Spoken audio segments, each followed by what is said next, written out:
Good afternoon, good morning, good evening, eCognition users, eCognition fans. Welcome back from your summer vacations. We are live today, mid-September, right before the Intergeo is going to start in Stuttgart next week. So we are getting this one. It's always like we're squeezing these webinars in, but we've got a good topic for you today. We're going to dig deep into template matching within eCognition Developer. We'll bring you up to speed. For those of you that haven't used this tool before, then welcome. We'll introduce it to you. For those of you that are familiar with it, there's some new stuff that we'll also be covering here today. But first of all, welcome. My photo here in the background is meant not just to remind you of a beautiful summer vacation, but also of what we're going to be looking for today in our template matching exercise. That's right, beach umbrellas. So hold on to your hats. We're going to jump right into this webinar, but first I want to go over some of the rules, if you will. All attendees, yes, you are in listen only mode. This is intentional, not a mistake. If you want to raise a question, please use the question dialogue. I have our market manager, Christian Weise, joining me today. There's no better wingman to have in a webinar to help field questions in the background than him or myself. We have lots of eCognition experience, as you may imagine. The webinar will be recorded, so if you miss something, if someone maybe just looks away from the camera for a minute, don't worry, it's recorded. And of course, we will make the recordings available afterwards on, yes, you know, eCognition TV. This is our YouTube channel. Please subscribe if you want to keep all the information coming fresh. You'll get updated whenever we upload new video material to this. And this is where we, of course, put all our webinar videos after the fact. So again, just keep in mind that you can ask questions at any time, and yes, it will be recorded. So let's get right into the agenda. We have an hour here, this power hour on template matching. First of all, we're going to look at what is template matching, how it can be used, how does it work in eCognition. Then we'll actually take a look at this live. I'll demonstrate some template matching here. And then of course, we can open up for questions afterwards, but we also take some breaks in between. If some good questions come up, then interrupt me and we can discuss these. So again, feel free to use that question dialogue at any time. What is template matching? Well, it's a type of computer vision. Put it pretty simply, template matching is a technique used in image processing for finding small parts of an image that correspond to a given template image. So here on the left-hand side, this is a template group, I would call it. And we simply run these templates over the image and look to see if there's a correlation between the template and the image. If the correlation is high enough, that's what the user can define, we can say this object is, in this case, a palm tree. So we can see that we're looking at different trees here. Some are palms, some would be identified maybe not as palms if we use this technique. So that's what we're doing, really just comparing that template image, which we generate in eCognition, and we'll go into how we do this, to our image in general. And this can be done with satellite image, with aerial imagery, with UAV imagery. Just think about the resolution of the imagery compared to the object that you're actually going to be looking for. So you're not going to find these small palms in maybe say a 20-meter resolution satellite image if your template is like this. How can template matching be used? Well, there are a number of different use cases that we not only consider externally, but also internally here at Trimble. Templates are most often used to identify some printed characters, numbers, or say thematic objects, thematic mapping symbols. So here, for example, we're looking at two different examples of trees. We have the palm trees, we have some other, I believe those are pine trees in the middle, and then we have thematic symbols, or actually various thematic symbols here coming for something like a CAD plan. We can also train the computer to look and identify those. In general, if the standard deviation of the template image compared to the source image is small enough, template matching may be used. That's sort of the rule of thumb that we like to keep in mind when thinking about when I can apply template matching and when maybe it's not going to work so well. Template matching and eCognition. So really within eCognition, we see this as a tool that extends the existing classification methods within eCognition with computer vision-based object detection. We have various tools and algorithms in the software that allow you to do this. So first of all, you can collect samples. There are options for doing this. First of all, you have a tool to collect samples manually. We're going to look at that today. There's also an algorithm that will allow you to extract samples or generate your samples from a shapefile. So if you have certain points in a shapefile that correspond to those objects that you're looking for, let's say maybe it's a municipal file on manhole covers, you can take that shapefile in and have eCognition automatically extract a template from those points in that shapefile based on the defined criteria that you put into the algorithm. Right. There are also tools to create and evaluate templates. So not only can we generate the samples, but then we need to create the actual template from the samples. And then we would want to evaluate that template. How well is it going to work?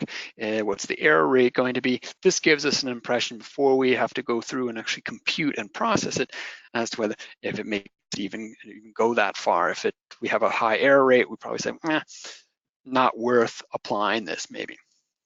And of course, we have the algorithm to execute the template matching within your rule set. All right. In general, all of this provides additional value for remote sensing experts by improving classification results and of course, extending again eCognition to new fields of use.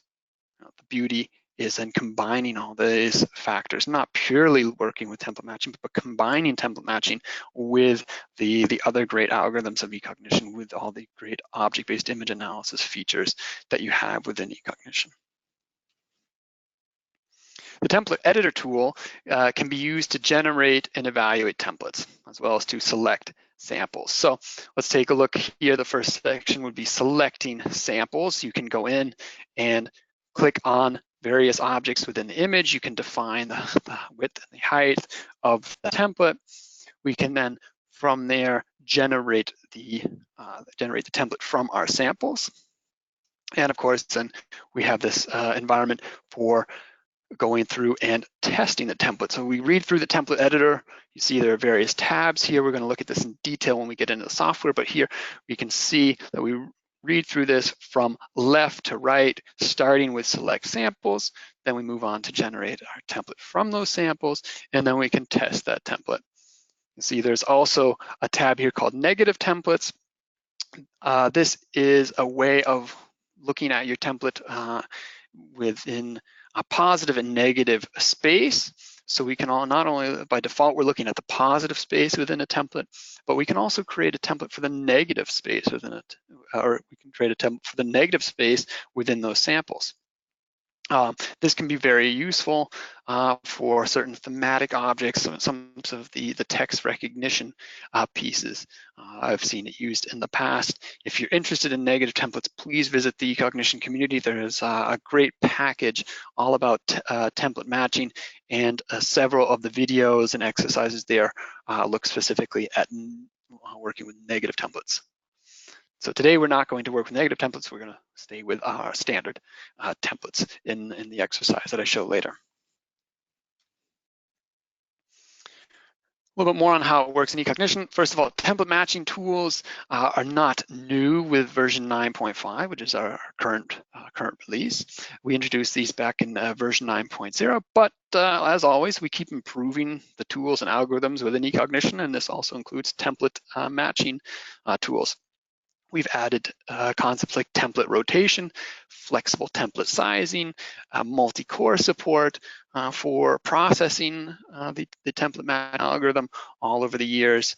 And now with version 9.5, which released in mid-July, if I remember correctly, we have a few other updates to some of the template related features and tools. So templates can now stored in a folder no longer have to have the same size. So this means templates from different projects can be combined. It just makes for more robust templates in general.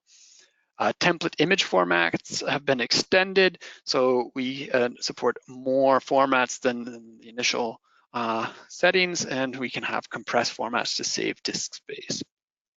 And then this is one that I particularly like, is the thematic layer derived from a template will now contain an additional confidence attribute. So this just gives us added value on how well our template performed. And this gives us this robustness estimate in the results that we get. So that was just a quick overview of the tools within eCognition.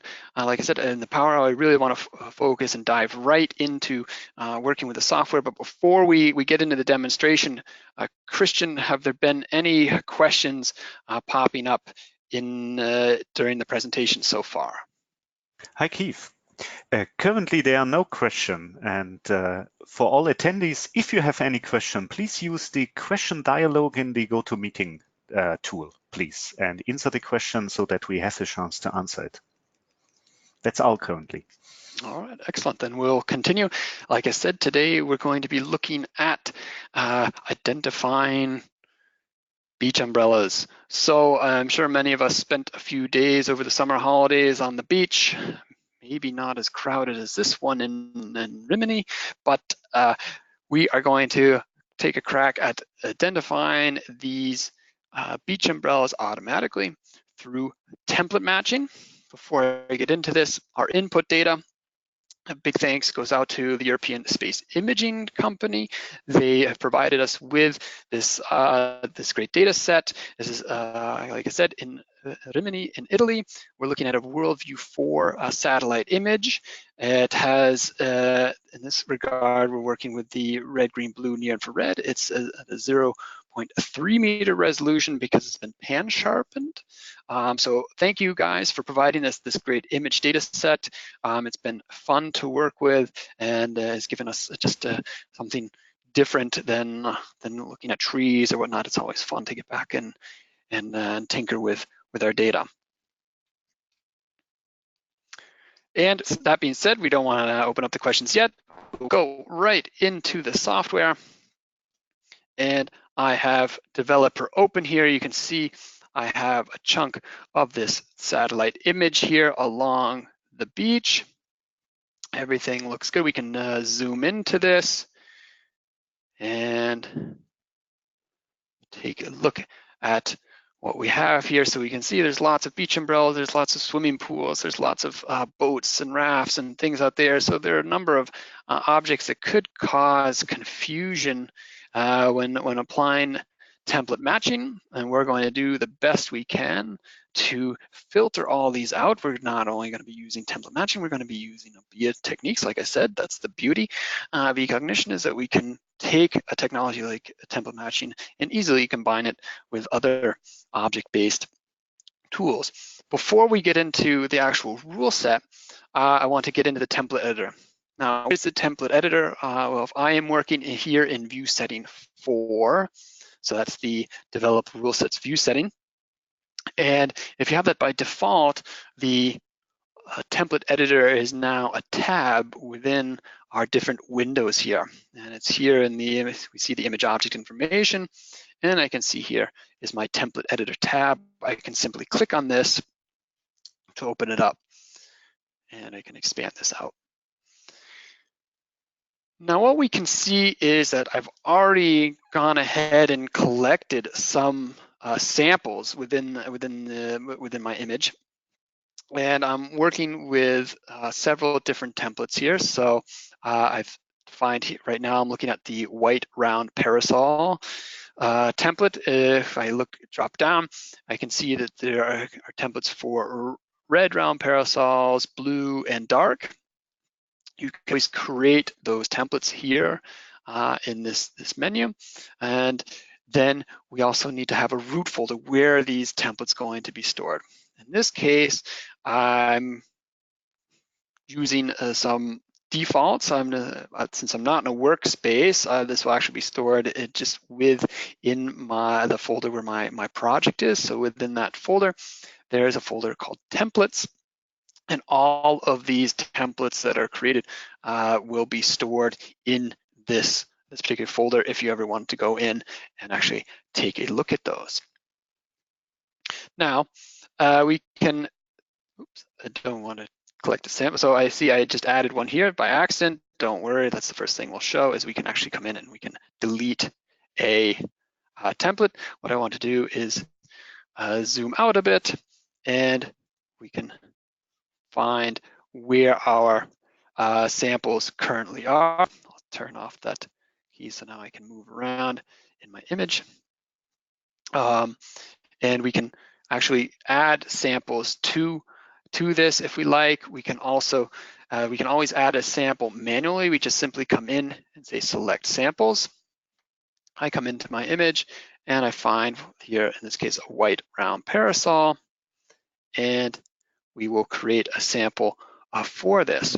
And that is added then to our collection here. So now I'm up to 100 samples collected. Things we need to keep in mind when collecting samples is we have a width and a height parameter here. I can adjust these to anything I like. I could say 15 by 10. And then I will have some rectangular samples. Or I could simply just use these values here. And I am going to use a height of 10. These are in pixels. You also see a value called context. This means how many pixels outside of my sample. So the sample is just this one here in this particular little box. And this context just means how many pixels outside of the box am I going to visualize. In addition, you can actually rotate your templates. So if I come in to adjust template, I can now select a template that I would like to, you see it gets enlarged. And I can take this now, and with the right mouse button, I can start to rotate the orientation of the sample here in the template. Okay, or in the the rotation of this full layout within this box. If I had, for example, some type of an object, maybe not all our cars are going to be parked perfect north-south or east-west, this will allow me to then add some rotation here. So I'm happy with the number of samples that I've collected so far, 100. Now I would like to actually go in and generate a template. We can generate templates for individual bands here. And I'm going to start out, let's see, we'll start with blue, and we can create different template types. We have mean. This is obviously just a mean. And we're gonna take all those samples, so 100, and add them up, take the mean. We can also do what is called with mask. So this is a mean with a mask. This is where we automatically mask out pixels that we feel do not contribute to that template. And finally, we have the option of creating a grouped template. And this was, for example, in some of the what we saw earlier with those palm trees. If we see that there's slight variation within the objects that we have, so in those palms, those different we're in this different star formation in each one, we can break our templates into groups and try to account for some of that variability there. So here I'll just select a mean template. I click on generate template, and I have this created. I can blow it up a little bit, and we see that not only is this now my mean template for the blue layer is created, but I also immediately get the information, what is the sample correlation here? So in this case, I have 87.2% correlation for this particular band. I can check. I don't know which band maybe will work the best off the top of my head. Try green. See here, also get it around 87.2. We could try red. 87.3, so slightly higher. And in this particular image, I have near infrared data, so I can create one here as well, 87.4 in this case. If we wanted to take a look at what the masking does, let's just try it here with the near infrared. I'll take near infrared with mask and run this, because it's doing the masking, calculating the pixels that maybe don't contribute as well. It could just take a few moments longer to run, and you can see it's trying to eliminate the area on the fringe of those umbrellas and has a higher correlation here in that regard. All right. I believe for this this exercise, we're going to be working with the mean red. But as you can see, we can do this for many others. Now we can also test our template. And that's the third tab here. But Christian, I'm getting some indicators that there was a question field. Is blinking? Have any questions come in while I've been talking about the template editor? Not concerning the template editor, there is just some question about the educational pricing. I answered it individually here via the question dialogue. But there's just one question, how to generate the template, but you showed this already. After selecting samples, we have the tab Generate Template, so that eCognition is using the samples to generate an overall template. What you show now, how to test it.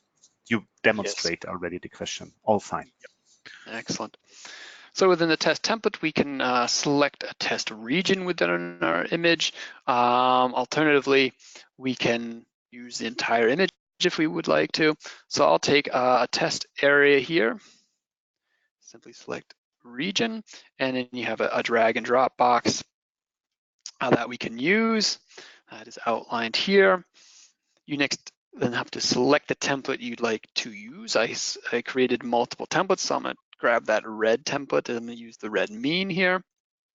And then you have some settings, these test parameter settings here, the ground truth tolerance. This gives us a few pixels. This is again in pixels. Of tolerance where to center that template. You leave the default value of 3. The threshold is 1, meaning it will only consider a match as 100% correlation. Probably not going to happen too often, so I'm going to go back and drop this value down. Typically, what I like to use for this threshold is if I go back into my Generate Templates tab here, I can see the sample correlation was around 87% for the mean red. So I would take something like 87%, maybe drop it a few percentage points to give it some more flexibility. So I'll try something like 82%. So we're going to go 0.82. Percentages have to be in from 0 to 1. You also see I can set a rotation step. If I have an object that is at different angles, for example, if I was going to try and get some boats or something like that, these are going to be obviously at different angles. I can start to set the number of rotation steps I would like. In this case, our round umbrellas are going to look the same from all different angles, so there's no reason to do this. We can then execute the test. And you see we automatically get some results. You see 1 is marked as correct already. Why is that? Well, it's because my test area happened to also include one sample already. So that sample, because it's already been calculated in with the template generation, gets automatically filled in as correct. We can knock back the thumbnail zoom here so we can see some more. And you also get an indication, which I find nice. I'm looking at this template here. I also have its R value here that it gives me a sense of how well it performs. So that's good. And the way we display here is if I come down and click below, you'll see an R value of 0.89.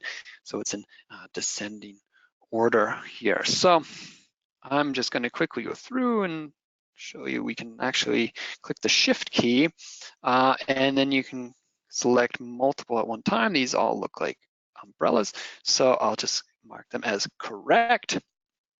They go in here, and you see now I've gone from a template or a sample count is now up to 233, 43 correctly classified, 233 as unclassified here. And what this tool is great for doing is that anything that I mark as correct will automatically get put into my sample field again. So I've gone from 100 samples now to 142 samples in this case. And that in a relatively quick and semi-automatic manner. Now, if I drop all the way down, I'm gonna try and find maybe where we're starting to get some false alarms or missed targets. We can see if anything happened here. I don't really see any. I'm doing well, although I did select mostly umbrellas, but we'll just give an example here. If I felt as though one of these objects isn't an umbrella, I can mark it like this and simply call it false, and that flows into the false alarm rate, and you automatically start getting this calculation done for you as an indication of how well this template is performing.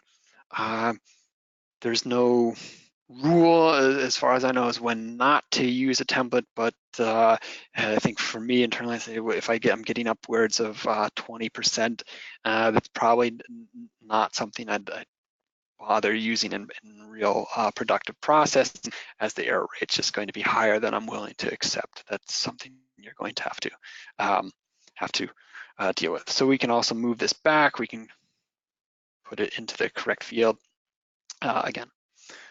What's important is to keep in mind is now I've added these, I've sort of automatically increased the size of my sample data set, but my template still represents the template that was generated based off 100 samples, those initial 100 that I collected. So if I wanted to now have this reflect the 142 samples that I currently have, I come in and I simply click generate template again. And as you can see, I was able to bump it up a bit, so we're at 89% correlation now. Alternatively, you can have the test template tool. You can simply come in and update, click the update to patch, and when I execute the test based on these results, if anything is marked as autocorrect, it will automatically update into my template, so I don't have to go back a step and do that, just to keep that in mind. Okay. So that is the template editor. Here I was working with these white parasols. I'm also going to try these dark parasols. As you can see here, I have some of these samples already loaded, and we can go in and we can add a few more of these to our editor. Just to show you again, we can simply click. By the way, if you're also in the viewer and you click on one, so maybe this is, it's really not dark, you have options. You can come right into the viewer, click, and you can say delete sample to remove that. If you misclick and you're way off to the side, don't worry, you can actually just drag it, just click on it and drag it into position here, or alternatively, delete that as well. So you have different options for getting those samples. You can come in here into the sample editor again. You can also click adjust sample, and we can take a look at this. Maybe I didn't center this as well as I wanted to on that object, and I can move it and adjust it, rotate it again within the select samples dialog. Okay. We can then go to generate our template. Again, try it on the mean red here.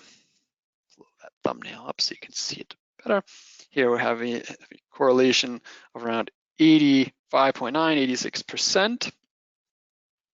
We can also test this template. You can see in the region already that that number have been selected as correct.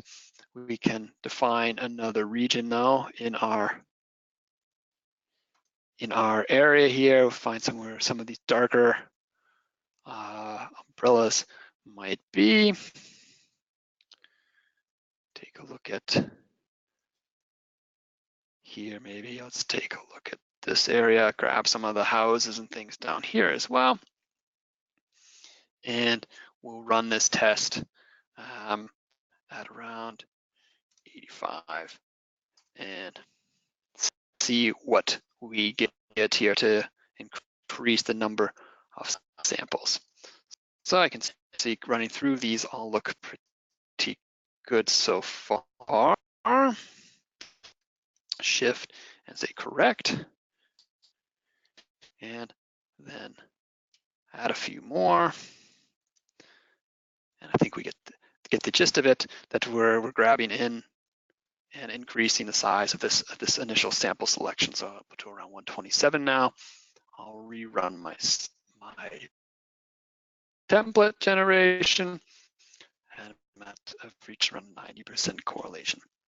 So I've developed several templates here. I also want to show that we can apply multiple templates within this project. So now we're going to go into the rule set part of the demonstration. Before I do that, Christian, any questions on the template editor before we move into the rule set and actually applying the template? Yeah, there are two questions with the same content. How high is the success rate of template matching in general? And here, I answered this already via the question dialog, but for if other people has also the question, if the standard deviation of your final objects is not very high, then template matching makes absolutely sense. And how Keith demonstrated here with the template editor, you have a tool which follows perfectly the whole workflow to select samples, initial samples, to create a template based on it, to test the template, which is really cool. And after the test, you can automatically select with the correct button, what you saw before, new samples to optimize your template step by step. This is quite good. If your final objects has a high standard deviation, a low standard deviation is here like the umbrellas, the same shape, or symbols in scanned maps, or manhole covers, what Keith mentioned already, or single trees, here template matching makes sense. If the standard deviation is higher, like buildings, completely other size, completely other shape, other color, and things like that, then other techniques makes absolutely sense. Knowledge-based classification in eCognition, or deep learning, which is also available in eCognition. But for this deep learning, you need much more samples. And that's the reason why for remote sensing data sets, often you don't have so many samples for a specific class. So their template matching makes absolutely sense. So yeah, Keith, I answered the question directly. No worries. There is another question. Do we have a rotation invariant template matching?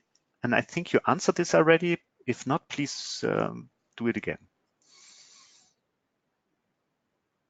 So you have the option within template matching, you can define a rotation angles that you would like to, or a sequence. So you could say every 20 degrees, you want to rotate your template.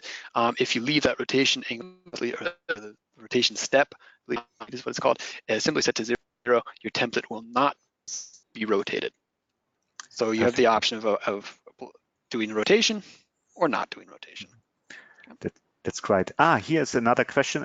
Rotation seems to be an interesting topic.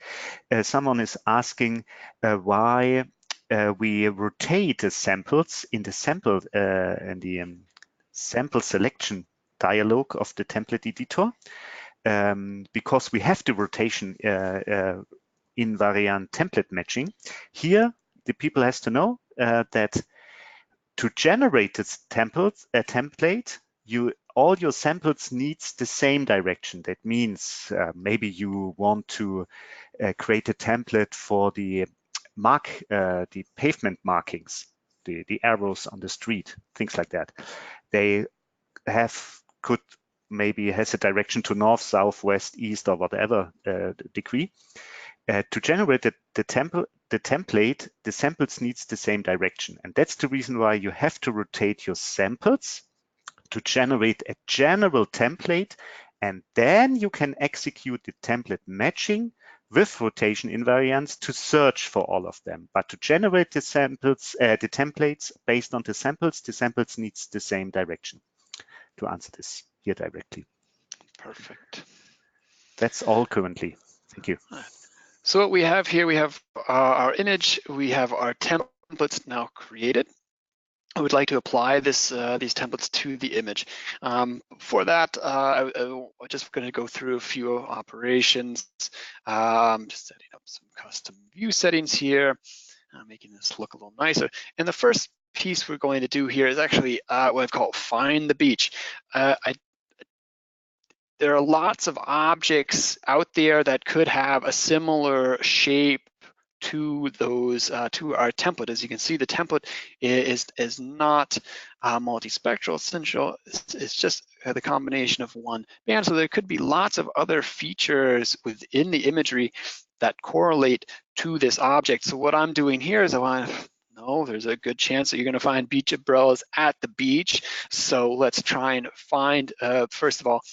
Find the beach, so we'll restrict the area of where we're going to even consider these templates to just the beachfront area. And all I'm doing here, as you can see, is I'm downsampling this data. I don't need a super high resolution in order to find water. That's what I'm doing, is I'm going to find water using an NDWI. So I'm using one of our new algorithms that came out. That's an index layer calculation. I'll calculate that NDWI. And first of all, just making sure that we don't have any no data values in there, putting those in a class called background. I'll create the NDWI layer for us. Oh, sorry, not showing because I put it into a new map. Here is our new map. I actually just ran it all for us right away. So here's our downsampled map. I went through, looked for water. I did an automatic threshold to identify what is water. So this is using this automatic threshold algorithm here, just looking at the NDWI value and storing that in a threshold. Use that to classify water, and then I am essentially buffering out. I'm creating a distance map here from unclassified objects to the water object, and then I simply am saying anything that's within 70 meters of the water here, we're going to consider beach. As you can see, this is also grab some of these initial buildings here. But that's fine here. We could go back and we could refine that, but what we really want to do is just we're getting a general restricted area where we can eventually restrict then the processing that's going to go on here. This helps us not only speed up some of the processing times, but it also will eliminate certain false positives that could be found way off in the neighborhoods surrounding the area. So that's all I'm doing with this find beach piece. Now I get into the apply template matching part of my rule set. First, I've broken it up into two parts. First, I'm looking for these bright umbrellas or parasols, and then I'll apply something for the dark ones. I am purposely setting a very low threshold here. It will generate lots and lots of false positives, but that's exactly what I want to do. I'm using that I will then clean up all that using OBIA-based refinement techniques. So we'll first run this. I'm simply telling eCognition I'm storing that threshold in a variable, and then I have the template matching algorithm. What does this algorithm do? Well, first of all, we have our template folder. Where am I storing my templates? So I've told eCognition where to look for this template that we created for mean red for the bright parasols. What image layer should I use when running the correlation coefficient? My template was based off the red layer, so I want my input layer here to be the red layer. I'm then going to output a correlation coefficient layer. I always abbreviate that with CC. In this case, I called it CC parasol. And you also have the option here to define a rotation type and a rotation angle. So you have rotation steps, you have fixed rotations, you can define multiple fixed rotations within eCognition. I then have my threshold. I'm pulling that from my variable, so that's going to be the 0.65. And then if I want to, at this stage, I can also have eCognition generate a vector layer. And so I'm just need to simply tell eCognition what to call this vector layer, where to store any potential parasol. So it's going to put it into a vector layer called bright parasol. How we create this vector layer, point vector layer, and we simply take that template, drag it across the image, and when we create that correlation coefficient layer, which I'll show you in a few moments, we can simply choose based on that threshold if a pixel meets our threshold criteria. We will simply put a vector point file on that pixel to mark as a potential parasol. So I'll let this run, goes through very quickly. You can see our CC parasol layer gets generated. We can take a look at that. And I'm going to zoom in here. So this is simply a layer between there are also negative values, but you essentially have values, the higher or closer the value is to 1 on a pixel, the more likely it is to be one of these beach umbrellas. So you can see here in between the rows, we have negatives, and here we're lower, but we also have these nice little hummocks here that correspond to our beach umbrellas. You also see in the waves out here and some of the boats, there's also some potential for confusion. Get our layer mixing back on here. Oops, sorry. There we go. So that's what we've run. Now I've also have a set of what I'm calling OBIA refinement tools. And that's, again, where the beauty of eCognition comes in, is just because we've run some template matching, we don't have to stop there. I've generated this vector layer, so I'm now going to convert my vectors into image objects. We can run this as well, and you can see because I'm working with point vectors, I'm going to create an image object that's just a pixel that corresponds to each point here, so just a 1 pixel size object. And you'll see that this has been restricted to just the beach area. So I'm already getting rid of some of those incorrect hits here. Now we also have the section OBIA based refinement. I can come in and I will run this whole group and explain what's going on while it runs. We can use various OBIA techniques, whether it's an assigned class algorithm or whether it's a pixel-based object resizing. We can now start to address these image objects. In this case, initially just taking any 1 pixel size object within the beach class, and I'm telling it this is a potential parasol. I'm then going to grow this object out based on my layer CC parasol. So I'm using the correlation coefficient values to grow or to control the growing of these objects. Try and get an object that's a little more representative of the beach umbrella.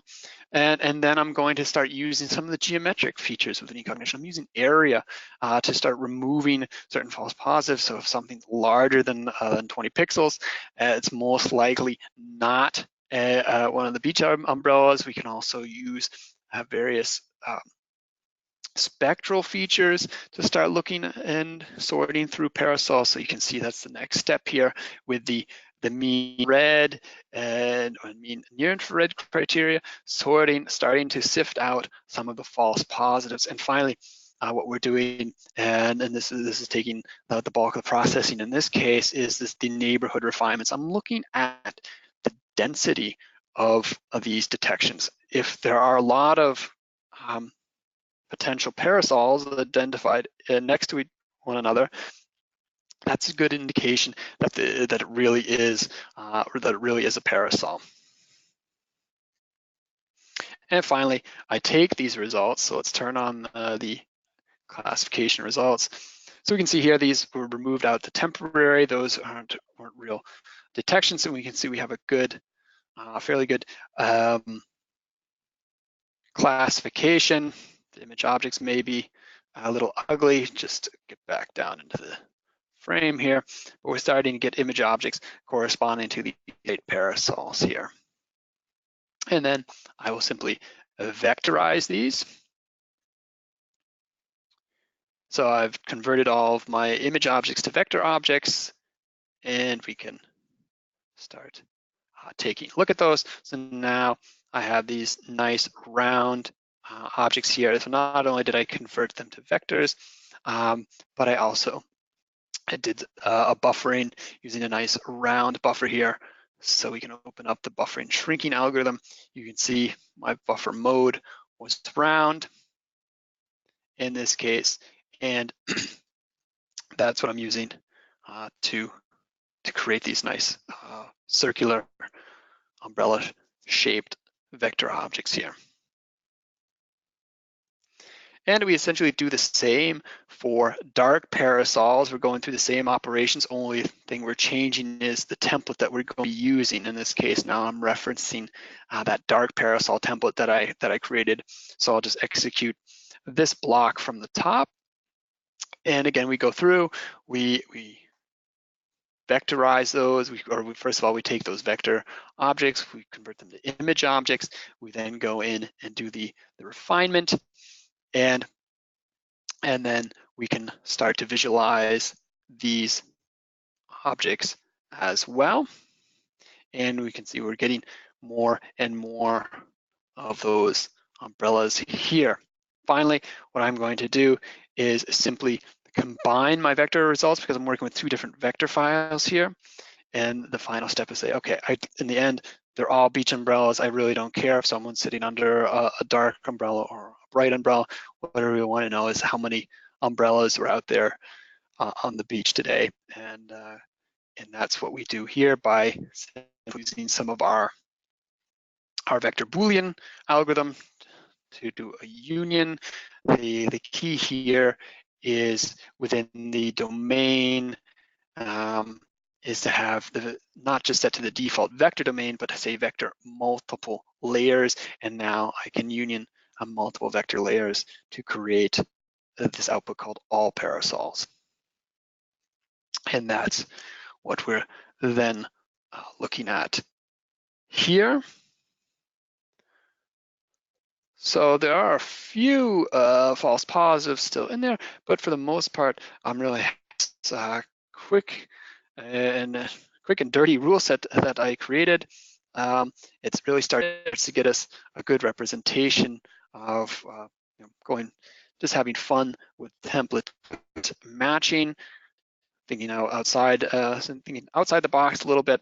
But what I really wanted to do today was how does the template editor tool work?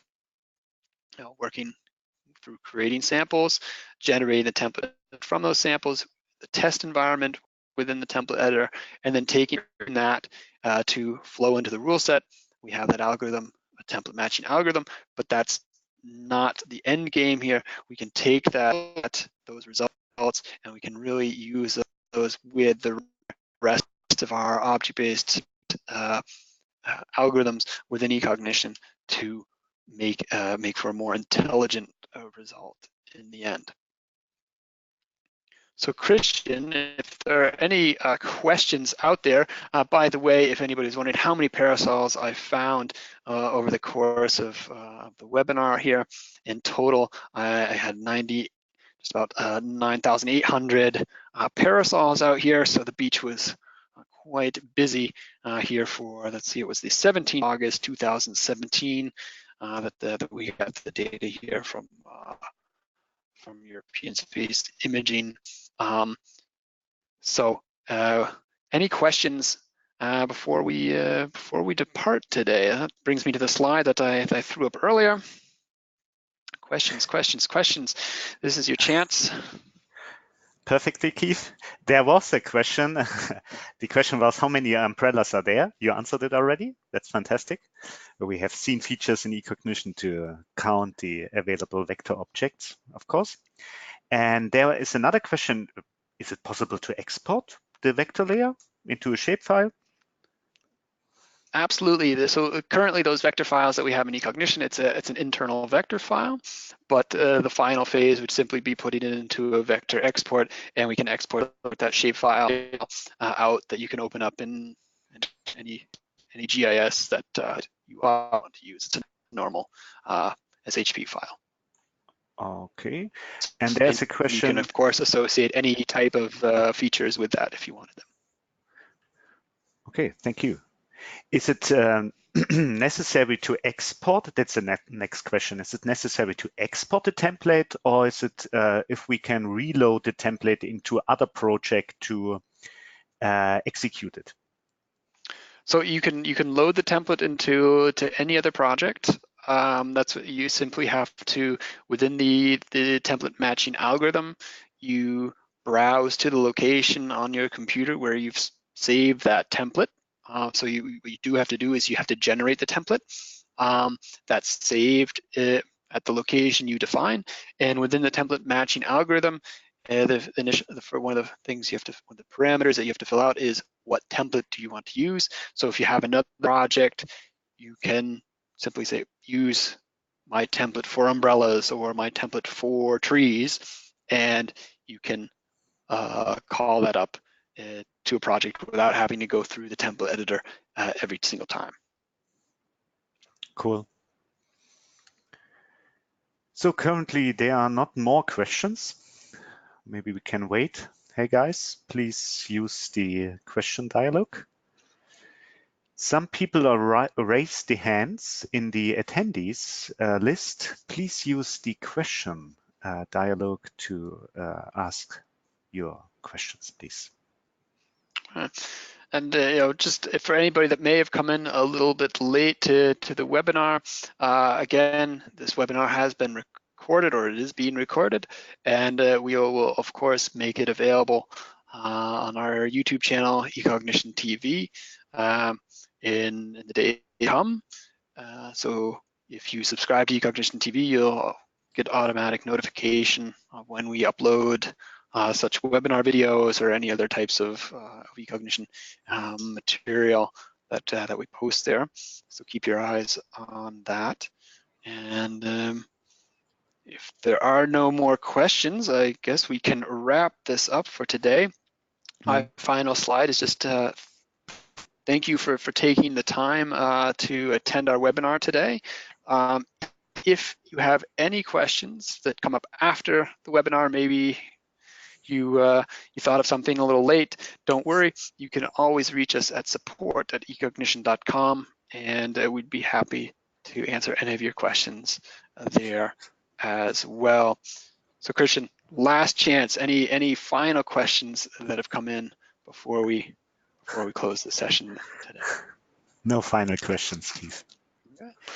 In that case, then, I hope you all have a wonderful day. If you happen to be attending the InterGeo this year, we will be there, of course, on the big Trimble booth. I can't remember what our booth number is off the top of my head, but you can certainly check out our eCognition news on LinkedIn. We've posted the booth location there.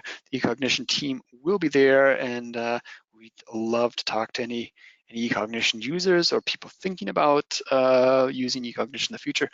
Please feel free to stop and see us at InterGeo next week in Stuttgart. That being said, I hope you all have a good rest of your day, and we'll see you next time for our next webinar. Take care.